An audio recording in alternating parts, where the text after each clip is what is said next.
Renungan Hari Selasa 23 November 2021. Waspadalah supaya kamu jangan disesatkan. Bacaan pertama diambil dari kitab Daniel bab 2 ayat 31 sampai 45 dan bacaan Injil dari Injil Lukas bab 21 ayat 5 sampai 11. Saudara-saudariku terkasih, dalam pengajaran Yesus di Bait Allah, ketika orang mengagumi Bait Allah yang dihiasi dengan batu-batu yang indah dan dengan berbagai-bagai barang persembahan, berkatalah Yesus, "Apa yang kamu lihat di situ akan datang harinya di mana tidak ada satu batu pun akan dibiarkan terletak di atas batu yang lain. Semuanya akan diruntuhkan." Bait Allah dibinasakan sebagai suatu hukuman atas Israel karena mereka menolak anak manusia, anak Allah dan penebusannya, karya keselamatan yang diwartakannya. Mengapa Yesus begitu anti dengan keindahan Bait Allah? Apakah Yesus mau membangun Bait Allah yang baru? Penghancuran Bait Allah sebagai simbol hukuman atas Israel karena mereka menolak anak Allah dan penebusannya. Mereka menggunakan Bait Allah sebagai pasar. Mereka menggunakan Bait Allah sebagai tempat pemerasan, judi. Mereka menggunakan Bait Allah untuk mencari keuntungan, mencari kehormatan, dan lain-lain. Dan ketika para murid mempertanyakan tentang kapan dan tanda-tanda apa yang akan terjadi, Yesus memberikan sebuah jawaban.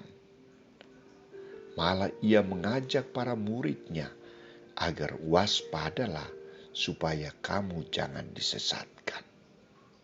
Sebab apa? Sebab banyak orang akan datang dengan memakai namaku dan berkata, "Akulah dia," dan saatnya sudah dekat. Janganlah kamu mengikuti mereka. Dan apabila kamu mendengar tentang peperangan atau pemberontakan, janganlah kamu terkejut. Sebab semua itu harus terjadi dahulu, tetapi tidak berarti bahwa kesudahannya akan datang segera. Bangsa akan bangkit melawan bangsa, dan kerajaan melawan kerajaan. Dan akan terjadi gempa bumi yang dahsyat di berbagai tempat, dan akan ada penyakit campar dan kelaparan. Dan akan terjadi juga hal-hal yang mengejutkan dan tanda-tanda yang dahsyat dari langit. Saudara-saudariku terkasih, dari semua ungkapan Yesus yang berisikan hal-hal yang perlu diwaspadai, sebenarnya fokus pengajaran Yesus bagi para murid-muridnya adalah dirinya sendiri. Dia mengajak mereka untuk percaya sungguh-sungguh kepadanya.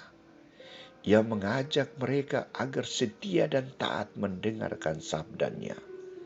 Ia mengajar mereka untuk dekat berkomunikasi dengan Dia dan jangan berpaling ke tempat yang lain.